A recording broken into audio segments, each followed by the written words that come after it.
So let's talk about this news right here from Swan. Former lead of BlackRock's ETF business is in line to replace Vanguard CEO. A lot of people were bullish on that because essentially what they were saying is, hey, the guy who's kind of behind a lot of this Bitcoin ETF stuff is now going to potentially be the president, right? Or the lead of the whole division, right? Replacing the Vanguard CEO. So I think I know we kind of say this on our Twitter spaces. We say it when we go live on these Cardone corners. And I guess people still just don't get it. But why even watch price action at this point? Like when you see these headlines, like I get why you watch it, but what is there to worry about? Like, except, hey, I hope the price goes lower so that I can buy more. That's the reason to watch. But it's amazing to me that people are still going to complain when we see dips or that people are going to freak out. Yeah, Chris, why are people looking at the price every day? Well, because everybody wants to be traders. Everybody envisions themselves increasing their capital account as prices going up. Sadly, and this isn't me again being disrespectful to anybody, but sadly the truth is most of the retail traders really don't know what they're doing, and so they end up losing money trying to trade it along the way. And this, again, something I've talked to you about a lot, Gary, as far as even as a trader, you should have a separate bag over there of Bitcoin. Even if you're going to trade Bitcoin, you should have a pack, sitting over that you don't touch no matter what. Because especially the newer you are, the less experience you have as a trader, you want to have that bag over that you're not touching because Bitcoin price continues going up. You don't want to, you don't want to screw yourself. I have too many people that get in here and they've been trying to trade Bitcoin all the way up from, maybe if they're lucky, 20,000. And they really have nothing more to show for what they've done along the way.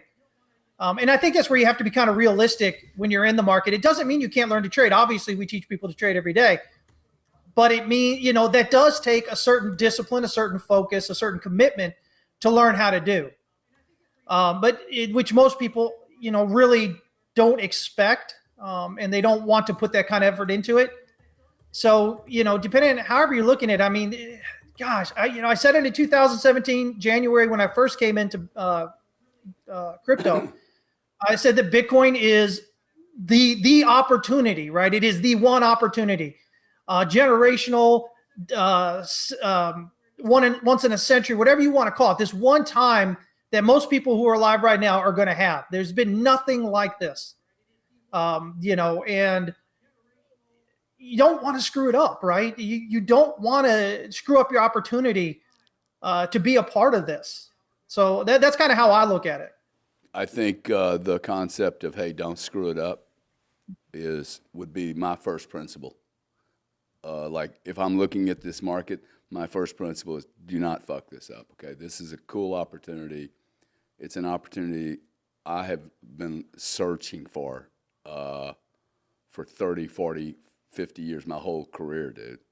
And once, I've been through so much to see an opportunity like this and to be able to grab it, knowing that, because I like your point.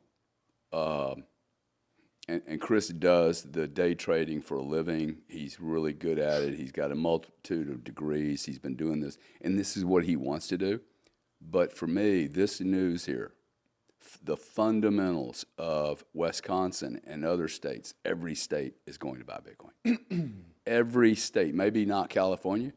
Okay, well, California will do it too because they're Silicon Valley. They have to, okay? They will all have to.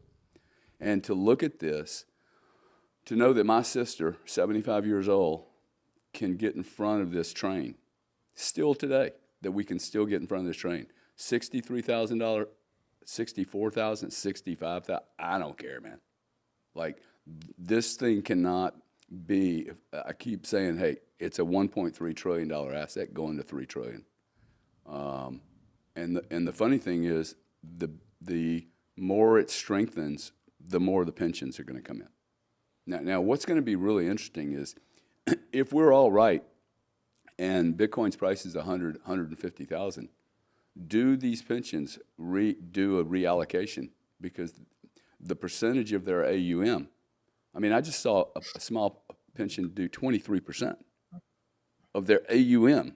Is in Really? Bitcoin. 23%? I sent Greg another one. I sent 5 of these this morning.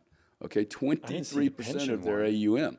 It was like a $900 million pension or an investment group, and they plug in 23% into Bitcoin. So as this thing goes up, as Bitcoin goes up, there's a lot of view on, hey, they will reallocate. I'm not so sure because this is their first allocation. Look at these numbers. I've been telling everybody, these people don't play in one Bitcoin. They're dropping $2.5 to $100 million. These are businesses. Imagine the wealthy firms. Yeah, is this approximately 23% There you go. Look at that, of Pine Ridge Advisors? Total AUM. What is their total AUM? Does it say? 205 million. Wow. Yeah, dude. And that's nothing compared to the New York State pension, the California pension. I was doing research on that. I was looking at the, because of a previous call we had maybe a month ago, what the top 5 largest pensions were. 2 are California and 2 are New York. Yep. Right? One's the New York State, one's the New York teachers, one's the California State, one's the California teachers. Just the amount of money. If they just did 1%, it would dwarf that 205 million.